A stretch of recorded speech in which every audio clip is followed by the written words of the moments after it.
자, 호메로스의 일리아스, 그 중에서도 정말 격정적인 부분인 4권과 5권으로 한번 들어가 보겠습니다. 여기서는요, 신성하게 맺어진 평화가 어떻게 박살이 나고 한 명의 인간 영웅이 신들도 감히 막지 못할 존재로 폭주하게 되는지 그 엄청난 이야기를 따라가 볼 겁니다. 아니, 하루 만에 신을 그것도 둘씩이나 피 흘리게 만든 인간이 있다? 이게 말이 되는 소리일까요? 네, 바로 오늘 우리가 만나볼 영웅 디오메데스의 이야기입니다. 정말 상상도 못할 일이죠. 인간의 분노가 어디까지 갈 수 있는지, 신의 영역을 어떻게 침범하는지 그 엄청난 순간을 같이 보시게 될 겁니다. 그런데 이 모든 피비린내나는 지상의 비극이요. 사실은 전쟁터가 아니라 저 높은 올림포스, 신들의 궁전에서 시작됐습니다. 트로이의 운명을 두고 신들끼리 엄청난 말다툼을 벌이거든요. 모든 일의 시작은 바로 거기였어요. 자, 신들의 왕 제우스가 이렇게 말합니다. 이제 그만하자. 메넬라우스가 결투에서 이겼으니 전쟁은 끝난 거 아니냐 하고 평화를 제안해요. 근데 이게 웬걸? 이 한마디가 아내인 헤라와 딸 아테나의 분노에 제대로 불을 붙여버립니다. 이 두 여신은요, 트로이가 그냥 지는 게 아니라 아예 잿더미가 되길 바랐거든요. 헤라의 이 대사를 좀 보세요. 이건 그냥 분노가 아니죠. 내가 이 전쟁에 쏟아부은 내 계획, 내 노력이 다 뭐냐? 하는 절규예요. 이걸 보면 신들에게 이 전쟁이 인간들의 명분 싸움이 아니었다는 게 너무나 명확해집니다. 이건 순전히 자기들 자존심, 신들 사이의 기싸움, 그리고 뭐랄까 자기가 투자한 게 아까워서라도 끝을 봐야겠다는 그런 문제였던 거죠. 자, 그렇게 하늘에서 벌어진 신들의 싸움이 이제 땅으로 내려옵니다. 그리고 그 결과는 정말 끔찍하죠. 신성한 약속이 아주 치졸한 배신으로 깨져버리거든요. 여기서 지혜의 여신 아테나가 움직입니다. 아주 교활하게요. 먼저 트로이 병사로 쓱 변신해서 당대 최고의 명궁 판다루스한테 접근해요. 그러고는 그의 자존심을 살살 긁는 겁니다. 야, 여기서 맨넬라우스 한 방에 보내면 넌 진짜 영원한 영광을 얻는 거야 하고 부추기는 거죠. 결국 판다루스는 그 꿰매 넘어가서 맨넬라우스에게 화살을 겨누게 됩니다. 인간의 허영심을 이용해서 신성한 약속을 깨버리는 것, 참 무섭죠. 상상이 가시나요? 양군이 지켜보는 가운데 팽팽한 긴장 속에서 판다루스의 손을 떠난 화살 한 발. 그 화살이 평화를 그냥 산산조각 내버립니다. 화살은 정확히 그리스 왕 메넬라우스에게 날아가 박히고 이 순간 신성한 맹세는 휴지쪽같이 되어버렸죠. 이제 전쟁은 이전과는 비교도 안 될 만큼 더 끔찍한 분노 속으로 빠져들게 됩니다. 호메로스의 이 묘사가 정말 기가 막힙니다. 왕의 허벅지에서 흐르는 피를 마치 상아에 붉은 물감을 들여서 장식품을 만드는 것처럼 아름답게 표현하거든요. 근데 이건 그냥 피가 아니에요. 이건 깨져버린 약속이고 이제 걷잡을 수 없이 타오를 전쟁의 불씨를 상징하는 그런 운명적인 핏자국인 셈이죠. 자, 이제 다시 지상으로 시선을 돌려볼까요? 이 상황을 본 인간들은 어떻게 반응했을까요? 특히 총사령관 아가멤논. 동생이 다친 걸 보고 그 분노를 어떻게 전쟁의 동력으로, 일종의 무기로 만들어내는지 한번 집중해서 보시죠. 동생의 부상에 격분한 아가멤논이 이제 자기 부대를 쫙 훑어봅니다. 근데 그냥 보는 게 아니에요. 잘 싸우는 장수들한테는 막 칭찬을 아끼지 않으면서도 또 어떤 장수들한테는 일부러 모욕적인 말을 던져서 투지를 자극합니다. 그야말로 칭찬과 질책, 당근과 채찍을 아주 능수능란하게 쓰면서 군 전체의 사기를 폭발시키려는 심리전을 벌이는 거죠.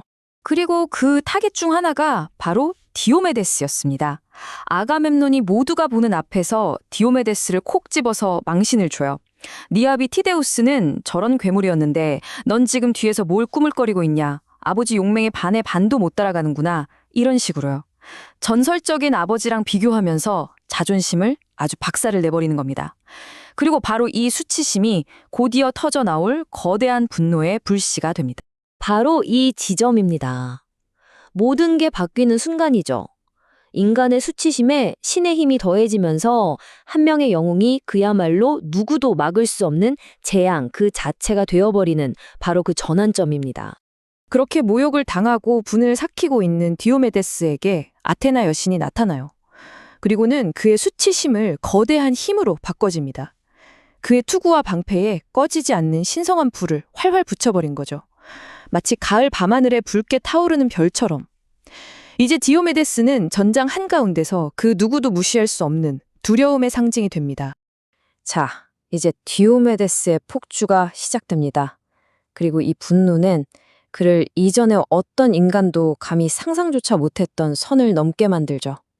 신성한 불꽃을 두른 디오메데스가 트로이군을 정말 말 그대로 썰어버립니다. 그러다가 마침내 트로이의 위대한 영웅 아이네아스와 맞닥뜨리죠. 근데 여기서 중요한 건 아이네아스가 그냥 영웅이 아니라 바로 사랑의 여신 아프로디테의 아들이라는 사실입니다. 아니나 다를까 아들이 위험에 처하자 여신 아프로디테가 구름을 타고 내려와 아이네아스를 감싸 안습니다. 그런데 디오메데스가 여기서 멈추질 않아요. 이게 정말 충격적인 장면인데 여신인 줄 뻔히 알면서도 그 여신을 향해 창을 던집니다. 그리고 그 창은 아들을 구하려는 아프로디테의 손목을 그대로 꿰뚫어 버리죠. 필멸자가 불멸의 신을 공격한 겁니다. 여신은 비명을 지르면서 하늘로 도망가는데 그녀의 상처에선 피 대신 이코르라는 게 흘러나옵니다. 이게 뭐냐면 바로 신들의 피예요. 우리 인간들의 피와는 차원이 다른 불멸의 존재만이 가진 영적인 유체죠. 이 이코르가 흘렀다는 것 자체가 디오메데스의 행동이 그냥 좀 심한 게 아니라 아예 우주의 질서를 흔들어버린 엄청난 사건이라는 걸 보여주는 겁니다. 근데 디오메데스의 분노는 여기서 끝나질 않아요. 여신 하나를 울려보낸 걸로는 성에 안 찼던 거죠. 이제 그의 불타는 창끝은 전장에 있는 가장 무섭고 가장 난폭한 신을 향합니다. 자, 여기서 한번 생각해 보시죠. 아무리 여신의 버프를 받았다고는 하지만 한낱 인간이 전쟁 그 자체인 신 아레스에게 정말로 맞설 수 있을까요? 이게 과연 가능한 일일까요? 그런데 그 불가능해 보이는 일이 실제로 일어납니다. 아테나 여신이 아예 디오메데스의 전차에 같이 올라타요. 그리고는 직접 말꽃비를 잡고 창을 인도하면서 전쟁의 신 아레스를 향해 똑바로 돌진합니다. 이건 인간과 신의 완벽한 합체 공격이라고 봐야겠죠. 지혜의 여신이 직접 기수가 되어서 전쟁의 신에게 돌격하는 겁니다. 그리고 정말 상상도 할 수 없었던 클라이맥스가 펼쳐집니다. 인간의 창이 신의 몸을 꿰뚫습니다. 그것도 전쟁의 신 아레스의 복부를 말이죠. 상처를 입은 아레스는요, 무려 10,000명이 동시에 지르는 것 같은 어마어마한 비명을 지르면서 전장에서 도망쳐버립니다. 네, 전쟁의 신이 겁에 질려서 올림포스로 주랭랑을 친 거죠. 자, 오늘 이야기는 이 질문을 남기면서 마무리할까 합니다. 한 인간이 자신의 분노와 신의 힘을 빌려서 신들조차 피를 흘리는 존재라는 걸 증명해버렸습니다. 신과 인간의 경계가 무너진 이 순간 앞으로 과연 어떤 일들이 벌어지게 될까요? 그 파장에 대해 한번 생각해 보시는 것도 재미있을 것 같네요.